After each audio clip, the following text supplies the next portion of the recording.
পাগলা, একবারে উলঙ্গ, ল্যাংচা, দিগম্বর, রাস্তার উপরে উপুড় হয়ে এইভাবে সে কে বা কারা যে আখের শোভা ফেলেছে একটা লয় লইয়া মুখে দেয়, কতক্ষণ চাবায়, ফুক ফুক, আরেকটা লয়, ফুক ফুক, কয়েকবার লইছে, কয়েকবার খাইছে।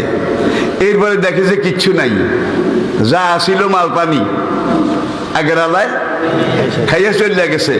এখন পাগলায় বরিশালের ভাষায় গালি দেয়, ও বেটা হালার পোহালা, কোন হালার পোহালায় খাইছিস রে, আমার লেগে একটু রসদ হোস নাই। আমি আওয়াজটা শুনে বললাম, পাগলা রে, তুই এমন জিনিস খাইলি যেটা একবার খাইলে আবার জনে জনে খাওয়ার কিচ্ছুই থাকে না। নারীর নারীত্ব, সতীর সতীত্ব, একজনকে প্লেস করা যায়, একজনকে বিলি করা যায়। একজন যখন এটাকে খাইয়া টাইয়া ছেড়ে দেয়, এটা আখের শোভা, এটা আখের শোভা।